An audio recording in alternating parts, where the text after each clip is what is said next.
ಬಿಜೆಪಿಯ ಆಂತರಿಕ ಜಗಳಕ್ಕೆ ಮದ್ದು ಅರಿಯತ್ತ ಹೈಕಮಾಂಡ್. ಈಗಾಗಲೇ ರಾಜ್ಯ ಕೇಸರಿ ಪಾಳ್ಯದಲ್ಲಿ ಶುರುವಾಗಿದೆ ಬಚಾವ. ಡ್ಯಾಮೇಜ್ ಕಂಟ್ರೋಲ್ಗೆ ಮುಂದಾಯ್ತಾ ಬಿಜೆಪಿಯ ಹೈಕಮಾಂಡ್. ನಾಳೆ ಬಿಜೆಪಿ ಕಚೇರಿಯಲ್ಲಿ ನಡೆಯಲಿದೆ ಮ್ಯಾರಥಾನ್ ಮೀಟಿಂಗ್. ರಾಜ್ಯಕ್ಕೆ ಆಗಮಿಸಲಿದ್ದಾರೆ ಬಿಜೆಪಿಯ ಉಸ್ತುವಾರಿ ರಾಧಾ ಮೋಹನ್ ದಾಸ್. ನಾಳೆ ಮಧ್ಯಾಹ್ನ 3 ಗಂಟೆಗೆ ಜನಪ್ರತಿನಿಧಿಗಳ ಅಭಿಪ್ರಾಯ ಸಂಗ್ರಹ, ಶಾಸಕರು ಸಂಸದರ ಅಭಿಪ್ರಾಯ ಸಂಗ್ರಹ ಮಾಡಲಿದ್ದಾರೆ ರಾಧಾ ಮೋಹನ್. ಸಂಜೆ 7 ಗಂಟೆಗೆ ಕೋರ್ ಕಮಿಟಿ ಸಭೆಯಲ್ಲಿ ಪ್ರಸ್ತುತಪಡಿಸಲಾಗುತ್ತೆ. ಪ್ರಸ್ತುತ ರಾಜಕಾರಣದ ಬಗ್ಗೆ ಚರ್ಚೆಯನ್ನ ಮಾಡಲಾಗುತ್ತೆ. ಇದೇ ವೇಳೆ ಆಂತರಿಕ ಗಲಾಟೆಯ ಕುರಿತು ಪ್ರಶ್ನೆಯನ್ನ ಮಾಡಲಿದ್ದಾರೆ ರಾಜ್ಯ ಬಿಜೆಪಿ ಉಸ್ತುವಾರಿ ಅನ್ನೋದು ಕೂಡ ಗೊತ್ತಾಗ್ತಾ ಇದೆ. ಈಗಾಗಲೇ ಬಿಜೆಪಿಯಲ್ಲಿ ಒಂದಷ್ಟು ರೀತಿಯಾದಂಥ ಅಸಮಾಧಾನ ಇದೆ, ಭಿನ್ನಾಭಿಪ್ರಾಯ ಇದೆ ಅನ್ನೋದು ಗೊತ್ತಿರುವ ವಿಚಾರ. ರಾಜ್ಯಾಧ್ಯಕ್ಷರ ಆಯ್ಕೆ ವಿಚಾರದಲ್ಲಿ ಅವ್ರು ಯಾಕೆ ಆಗಬೇಕು ಅಂತ, ನಾವು ಯಾಕೆ ಆಗಬಾರ್ದು ಅಂತ ಎರಡೂ ಕಡೆಯವರು ಕುಣಿತಾ ಇದ್ದಾರೆ ಅನ್ನೋದು ಕೂಡ ಗೊತ್ತಾಗಿದೆ. ನೇರವಾದಂಥ ಸ್ಟೇಟ್ಮೆಂಟ್ಗಳನ್ನು ಕೊಡ್ತಾ ಇದ್ದಾರೆ. ವಿಜಯೇಂದ್ರ ಬಚ್ಚಾ ಅನ್ನೋವರೆಗೂ ಕೂಡ ಬಂದು ನಿಂತಿದೆ. ಆದಷ್ಟು ಬೇಗ ಇದನ್ನ ಕಂಟ್ರೋಲ್ ಮಾಡಲಿಲ್ಲ ಅಂತಂದ್ರೆ ಕಷ್ಟ ಆಗತ್ತೆ ಅಂತ ಈಗಾಗಲೇ ಕೆಲವು ನಾಯಕರು ಹೈಕಮಾಂಡ್ ನಾಯಕರಿಗೆ ಮನವಿಯನ್ನು ಕೂಡ ಮಾಡಿಕೊಂಡಿದ್ದಾರೆ. ಇದೆಲ್ಲದರ ಬೆನ್ನಲ್ಲೇ ಒಂದಷ್ಟು ಬೆಳವಣಿಗೆ ಆಗುವಂತ ಲಕ್ಷಣಗಳು ಕಾಣಿಸ್ತಾ ಇದೆ. ಈ ಡ್ಯಾಮೇಜ್ ಕಂಟ್ರೋಲ್ಗೆ ಬಿಜೆಪಿಯ ಹೈಕಮಾಂಡ್ ಮುಂದಾಗಿರಬಹುದಾದ ಲಕ್ಷಣ ಇದು. ನಾಳೆ ಬಿಜೆಪಿ ಕಚೇರಿಯಲ್ಲಿ ಮ್ಯಾರಥಾನ್ ಮೀಟಿಂಗ್ಗಳನ್ನು ಇಟ್ಕೊಂಡಿದ್ದಾರೆ.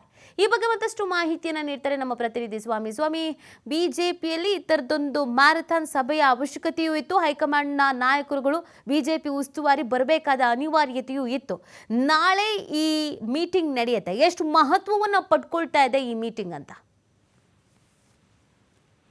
ನೀತಿ, ರಾಜ್ಯ ಬಿಜೆಪಿಯಲ್ಲಿ ಸಾಕಷ್ಟು ಆಂತರಿಕ ಭಿನ್ನಾಭಿಪ್ರಾಯಗಳು, ಹೇಳಿಕೆಗಳು ಜೊತೆಗೆ ಆರೋಪಗಳು ಹೆಚ್ಚಾಗ್ತಾ ಇದೆ. ಈ ಆರೋಪಗಳು, ಭಿನ್ನಾಭಿಪ್ರಾಯಗಳು ಹೆಚ್ಚಾಗ್ತಿರುವ ಹಿನ್ನೆಲೆಯಲ್ಲಿ ಪಕ್ಷಕ್ಕೆ ಇನ್ನಷ್ಟು ಡ್ಯಾಮೇಜ್ ಆಗೋದು ಕೂಡ ಅಸ್ಪಷ್ಟವಾಗ್ತಾ ಇರುವಂತದ್ದು. ಈ ಹಿನ್ನೆಲೆಯಲ್ಲಿ ಎಚ್ಚೆತ್ತುಕೊಂಡಿರುವಂತಹ ಹೈಕಮಾಂಡ್ ನಾಯಕರು ಎಲ್ಲವನ್ನೂ ಸರಿದಾರಿಗೆ ತರೋದಕ್ಕೆ ಜೊತೆಗೆ ಅಸಮಾಧಾನಗಳಿಗೆ ಫುಲ್ ಸ್ಟಾಪ್ ಹಾಕೋದಕ್ಕೆ ಹೈಕಮಾಂಡ್ ಮುಂದಾಗಿದೆ. ಈಗಾಗಲೇ ದೆಹಲಿ ವಿಧಾನಸಭಾ ಚುನಾವಣೆಯಲ್ಲಿ ಬ್ಯುಸಿಯಾಗಿರುವಂತಹ ಪ್ರಧಾನಿ ಮೋದಿ ಹಾಗೂ ಅಮಿತ್ ಶಾ ಅವರು ರಾಜ್ಯ ಬಿಜೆಪಿ ಉಸ್ತುವಾರಿಯಾದಂತಹ ರಾಧಾ ಮೋಹನ್ ದಾಸ್ ಅಗರ್ವಾಲ್ ಅವರಿಗೆ ಸೂಚನೆ ನೀಡಿದ್ದಾರೆ ಎಂಬ ಮಾಹಿತಿಗಳು ಕೂಡ ಲಭ್ಯ ಆಗ್ತಾ ಇರುವಂತದ್ದು. ಹಾಗಾಗಿ ಎಲ್ಲದಕ್ಕೂ ಕಡಿವಾಣ ಹಾಕಬೇಕು, ಮುಂಬರುವ ಸ್ಥಳೀಯ ಸಂಸ್ಥೆಗಳ ಚುನಾವಣೆ ಹಾಗೂ ಪಕ್ಷ ಸಂಘಟನೆ ಮಾಡಬೇಕು. ಇಲ್ಲವಾದಲ್ಲಿ ಎರಡಕ್ಕೂ ಮತ್ತೆ ಅಡೆತಡೆ ಆಗುತ್ತೆ. ಯಾಕೆಂದ್ರೆ ಈಗಾಗಲೇ ಬೈ ಎಲೆಕ್ಷನ್ ನಲ್ಲಿ ಸಾಕಷ್ಟು ಹಿನ್ನಡೆ ಆಗಿದೆ ಪಕ್ಷಕ್ಕೆ.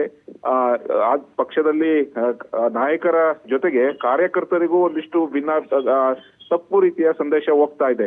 ಎಲ್ಲದಕ್ಕೂ ಕಡಿವಾಣ ಹಾಕ್ಲಿಲ್ಲ ಅಂದ್ರೆ ಮುಂದೆ ದಿನಗಳಲ್ಲಿ ಕಾಂಗ್ರೆಸ್ಗೆ ವರದಾನ ಆಗುತ್ತೆ. ಯಾಕೆಂದ್ರೆ ಸ್ಥಳೀಯ ಸಂಸ್ಥೆಗಳ ಚುನಾವಣೆಯಲ್ಲೂ ಅದೇ ಕಾಂಗ್ರೆಸ್ ಸರ್ಕಾರವೇ, ಕಾಂಗ್ರೆಸ್ ನಾಯಕರೇ ಮೇಲುಗೈ ಸಾಧಿಸಿದ್ರೆ ಮತ್ತೆ ಪಕ್ಷಕ್ಕೆ ಹಿನ್ನಡೆ ಆಗುತ್ತೆ. ಹಾಗಾಗಿ ಎಲ್ಲವನ್ನೂ ಗಮನ ಹರಿಸಿಕೊಂಡಿರುವಂತಹ ಹೈಕಮಾಂಡ್ ನಾಯಕರು ಎಲ್ಲದಕ್ಕೂ ಕಡಿವಾಣ ಹಾಕೋದಕ್ಕೆ ಸದ್ಯ ಈಗ ಮುಂದಾಗಿರುವಂತದ್ದು. ಪ್ರಮುಖವಾಗಿ ನಾಳೆ ರಾಧಾ ಮೋಹನ್ ದಾಸ್ ಅಗರ್ವಾಲ್ ಸೇರಿದಂತೆ ಹಲವು ನಾಯಕರು ರಾಜ್ಯಕ್ಕೆ ಆಗಮಿಸುತ್ತಿದ್ದು ಮ್ಯಾರಥಾನ್ ಸಭೆಗಳನ್ನ ಮಾಡ್ತಾ ಇದ್ದಾರೆ. ಅಂದ್ರೆ ಪಕ್ಷದಲ್ಲಿ ಸಾಕಷ್ಟು ಭಿನ್ನಾಭಿಪ್ರಾಯಗಳು ಸೇರಿದಂತೆ ಸದ್ಯ ಈಗ 2 ಗುಂಪುಗಳಾಗಿವೆ ಬಿಜೆಪಿ. ಒಂದು ಹಿರಿಯ ನಾಯಕ ಯತ್ನಾಳ್ ಬಣ ಒಂದಾದ್ರೆ, ಮತ್ತೊಂದು ಕಡೆ ರಾಜ್ಯಾಧ್ಯಕ್ಷರಾದಂತಹ BY ವಿಜಯೇಂದ್ರ ಅವರ ಒಂದು ಬಣ. ಹಾಗಾಗಿ ಎರಡೂ ಬಣದ ನಾಯಕರಿಂದ ಹೇಳಿಕೆ ಪ್ರತಿ-ಹೇಳಿಕೆಗಳು, ಆರೋಪ ಪ್ರತ್ಯಾರೋಪಗಳು ದಿನನಿತ್ಯ ಸಹಜ ಆಗ್ತಾ ಇದೆ. ಇದು ಆಡಳಿತ ಪಕ್ಷವಾದ ಕಾಂಗ್ರೆಸ್ಗೆ ವರದಾನ ಆಗ್ತಾ ಇದೆ. ಜೊತೆಗೆ ಕಾಂಗ್ರೆಸ್ ನಲ್ಲಿ ಸಾಕಷ್ಟು ಭ್ರಷ್ಟಾಚಾರದ ಆರೋಪಗಳು ಕೇಳಿ ಬರ್ತಾ ಇದೆ. ಅದಕ್ಕೆ ಟಕ್ಕರ್ ಕೊಡೋದಕ್ಕೆ, ಇದರ ವಿರುದ್ಧ ಹೋರಾಟ ಮಾಡೋದಕ್ಕೂ ಪಕ್ಷದಲ್ಲಿ ವಿಪಕ್ಷವಾದ ಬಿಜೆಪಿ ತನ್ನ ಶಕ್ತಿ ಪ್ರದರ್ಶನ ಮಾಡಲು ವಿಫಲ ಆಗ್ತಾ ಇದೆ ಅನ್ನೋದು ಈಗಾಗಲೇ ಪಕ್ಷದ ನಾಯಕರೇ ಹೇಳ್ಕೊಂಡಿರುವಂತದ್ದು. ಹಾಗಾಗಿ ಎಲ್ಲದಕ್ಕೂ ಕಡಿವಾಣ ಹಾಕ್ಬೇಕು, ಎಲ್ಲರನ್ನೂ ಒಂದೇ ವೇದಿಕೆ ಮೇಲೆ ತರಬೇಕು, ಪಕ್ಷ ಸಂಘಟನೆ ಆಗ್ಬೇಕು, ಪಕ್ಷಕ್ಕೆ ಯಾವುದೂ ಡ್ಯಾಮೇಜ್ ಆಗದಲೇ ರೀತಿಯಲ್ಲಿ ಎಚ್ಚರಿಕೆ ವಹಿಸಬೇಕು ಎಂಬ ಹಿನ್ನೆಲೆಯಲ್ಲಿ ಈಗ ಹೈಕಮಾಂಡ್ ನಾಯಕರು ಮುಂದಾಗಿದ್ದಾರೆ. ಹಾಗಾಗಿ ನಾಳೆ ಸಭೆಗಳ ಮೇಲೆ ಸಭೆ ನಡೆಸಿ 3 ಪ್ರಮುಖ ವಿಚಾರಗಳನ್ನ ಇಟ್ಕೊಂಡು ನಡೆಸ್ತಾ ಇರುವಂತದ್ದು ಸಭೆಗಳು. ಅಂದ್ರೆ 3 ಮಹತ್ವದ ಸಭೆಗಳು. ಒಂದು, ಶಾಸಕರ ಹಾಗೂ ಸಂಸದರ ಒಂದು ಅಭಿಪ್ರಾಯವನ್ನ ಪಡೆಯೋದು. ಮತ್ತೊಂದು, ರಾಜ್ಯಾಧ್ಯಕ್ಷರ ಚುನಾವಣೆ ಸೇರಿದಂತೆ ಕೋರ್ ಕಮಿಟಿಯ ಸಭೆಯನ್ನ ನಡೆಸಿ ಎಲ್ಲರ ಅಭಿಪ್ರಾಯಗಳನ್ನ ಪಡೆದು, ಅಂದ್ರೆ ರಾಜ್ಯಾಧ್ಯಕ್ಷರ ಚುನಾವಣೆ ಒಂದು ಕಡೆ ಆದ್ರೆ ಪಕ್ಷದ ಮುಂಬರುವ ದಿನಗಳಲ್ಲಿ ಪಕ್ಷ ಸಂಘಟನೆ ಸೇರಿದಂತೆ ಹಾಗೂ ಸ್ಥಳೀಯ ಸಂಸ್ಥೆಗಳ ಚುನಾವಣೆಗಳಿಗೆ ಈಗಲಿಂದಲೇ ಯಾವ ರೀತಿ ಒಂದು ತಯಾರಿ ಆಗ್ಬೇಕು ಎಂಬ ವಿಚಾರಗಳನ್ನ ಇಟ್ಕೊಂಡು 3 ಮಹತ್ವದ ಸಭೆಗಳನ್ನ ಮಾಡಿ ಎಲ್ಲವ ಸಭೆಯ ಒಂದು ಸಂಪೂರ್ಣವಾದಂತಹ ಮಾಹಿತಿಯನ್ನ ಹೈಕಮಾಂಡ್ ನಾಯಕರಿಗೆ ಕೊಟ್ಟು ಪಕ್ಷದಲ್ಲಿರುವಂತಹ ಆಂತರಿಕ ಭಿನ್ನಮತಕ್ಕೆ ಬ್ರೇಕ್ ಹಾಕೋದಕ್ಕೆ ಎಲ್ಲಾ ರೀತಿಯ ಸಿದ್ಧತೆಗಳನ್ನ ಈಗ ನಾಯಕರು ಮಾಡ್ಕೊಂಡಿರುವಂತದ್ದು ನೀತಿ. ಓಕೆ, ಥ್ಯಾಂಕ್ ಯು ಸ್ವಾಮಿ ತಮ್ಮೆಲ್ಲ ಡೀಟೇಲ್ಸ್ಗಾಗಿ.